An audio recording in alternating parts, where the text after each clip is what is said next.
Assalamualaikum warahmatullahi wabarakatuh. Perkenalkan, nama saya Yusifa Mujri, NIM 1805243 dari Pendidikan Geografi Universitas Pendidikan Indonesia. Di sini saya ingin menjelaskan materi sedikit dari mata kuliah yang sedang saya ampu, yaitu mata kuliah mitigasi bencana. Di video kali ini saya ingin menjelaskan materi mengenai bencana alam, yaitu tsunami. Kita mulai dari pengertiannya ya. Pengertian tsunami. Tsunami berasal dari bahasa Jepang yang secara harfiah berarti gelombang. Definisi umum tsunami itu sendiri yaitu gelombang laut yang terjadi akibat adanya deformasi laut dalam arah vertikal dari dasar laut secara tiba-tiba.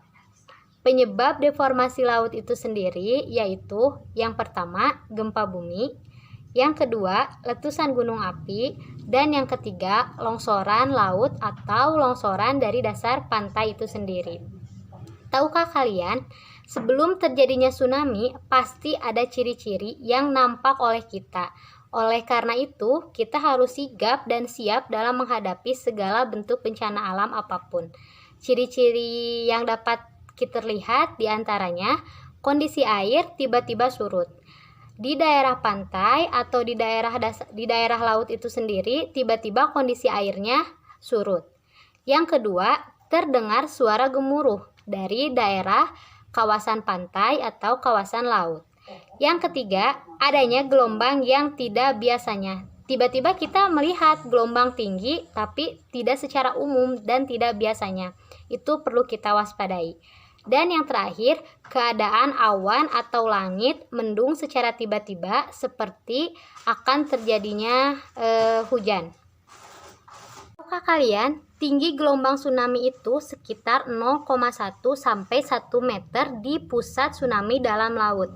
Dengan panjang gelombang mencapai 100 sampai 200 km dengan waktu yang relatif cepat, yaitu sekitar 10 sampai 60 menit. Tinggi gelombang tsunami itu dengan cepat bisa menghadang daerah-daerah atau area-area kawasan sekitar pantai maupun sekitar laut.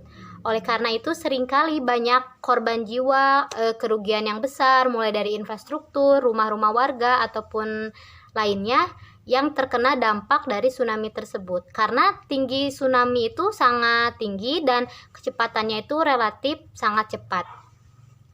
Nah, di sini kita akan membahas sedikit tentang negara kita sendiri ya.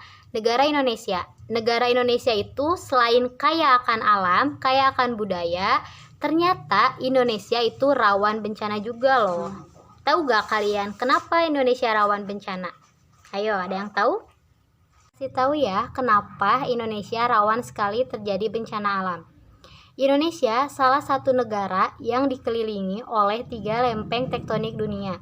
Yang pertama, lempeng Indo-Australian, yang kedua, lempeng Eurasia, dan yang ketiga, lempeng Pasifik. Indonesia juga terletak berada pada Pacific Ring of Fire. Kalian tahu nggak sih Ring of Fire itu apa? Aku kasih tahu lagi. Ring of Fire adalah cincin api atau jalur rangkaian gunung-gunung aktif di dunia. Kalian bisa bayangin gak sih, Indonesia itu berada pada Pacific Ring of Fire atau cincin api, yang di situ tuh semuanya gunung aktif dunia. Bencana alam apa aja yang kira-kira bakal terjadi di Indonesia? Ya, betul. Bencana alam yang sering terjadi di Indonesia itu bukan hanya tsunami, tapi ada gempa bumi, ada letusan gunung api, ada longsor, dan lain sebagainya. Maka dari itu sering kali terjadi gempa bumi ataupun letusan gunung api yang menyebabkan potensi terjadinya tsunami.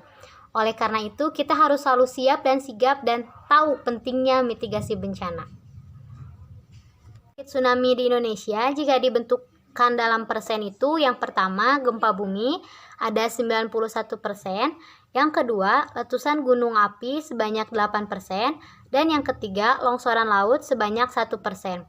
Itu berarti tsunami yang sering terjadi di Indonesia itu penyebabnya rata-rata karena gempa bumi terjadi sebelumnya ya. Oke, Materi tsunami-nya sudah saya sampaikan, kita langsung beralih ke kasusnya. Masih ingat gak kalian tentang tsunami yang terbesar di Indonesia? Yang ini?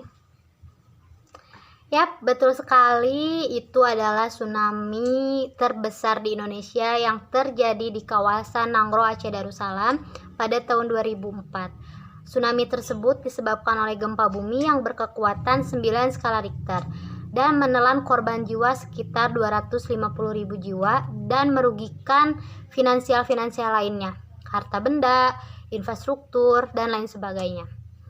Dan sekarang kalau tidak salah di sana tuh ada museumnya ya, museum untuk mengenang, untuk mengedukasi pada masyarakat Aceh tentang sejarah kelamnya di daerah tersebut, terjadinya tsunami yang begitu menyebabkan kehilangan banyak jiwa, harta benda, dan lain sebagainya. Untuk itu perlu sekali kita mengetahui pentingnya mitigasi bencana. Bukan saja hanya untuk bencana alam tsunami, tapi bencana alam yang lainnya. Untuk itu, kita simak apa saja sih mitigasi bencana tsunami. Cekidot. Mari kita sejenak membacakan Al-Fatihah untuk korban-korban tsunami Aceh pada tahun 2004. Semoga amal ibadahnya diterima di sisi Allah dan segala kehilafan kesalahannya diampuni dan diberikan tempat terbaik di sisinya. Amin, Allahumma amin. Oke, kita langsung saja ke materi selanjutnya, yaitu mengenai mitigasi bencana tsunami. Apa saja sih yang harus kita simak di sini? Yang pertama, kita harus mengidentifikasi penyebab terjadinya tsunami tersebut.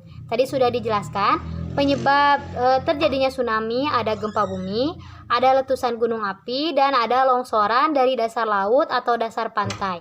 Setelah kita mengidentifikasi apa penyebabnya, kita bisa memetakan zona-zona atau kawasan yang rawan terjadinya tsunami. Kita bisa memetakan melalui peta mitigasi bencana ataupun lain sebagainya. Setelah kita memetakan kawasan-kawasan yang rawan tsunami, kita perlu mensosialisasikan, mengedukasikan, memberitahukan kepada masyarakat bahwa daerah kawasan tersebut itu rawan sekali tsunami. Kita bisa mensosialisasikan mitigasi bencananya kepada masyarakat tersebut, apa saja yang harus dilakukan, bagaimana upaya menanggulanginya, dan apa yang harus dilakukan setelah bencana tersebut terjadi. Itu penting sekali ya, karena bukan saja kehilangan harta, jiwa, ataupun lain sebagainya, tapi mental kita secara psikologi kita juga trauma gitu ya, kalau misalnya terjadinya bencana alam, terlebih lagi ini bencana alam besar gitu, tsunami, gempa bumi yang kayak gitu, itu secara psikologi ke kitanya juga menjadi trauma dan menjadi takut. Nah, itu pun perlu sekali disosialisasikan, perlu sekali mitigasi bencananya.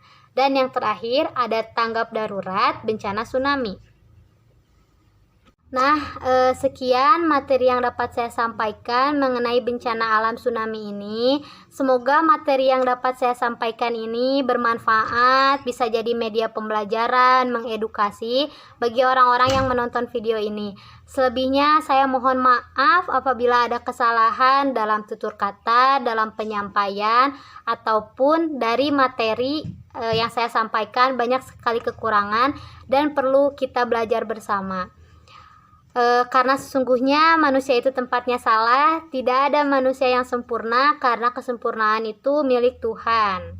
Untuk karena itu kita perlu sekali ya waspada, siap, dan sigap dalam menghadapi bencana alam dengan ilmu yang kita miliki, dengan pengetahuan tentang mitigasi bencana itu. Semoga kita dapat mengurangi dampak-dampak kerugian yang kita rasakan dari bencana alam tersebut. Untuk itu, sekali lagi saya ucapkan terima kasih dan saya ucapkan mohon maaf apabila video ini kurang berkenan dilihat ataupun didengar. Oke, segitu aja video dari saya. Wassalamualaikum warahmatullahi wabarakatuh. Bye-bye.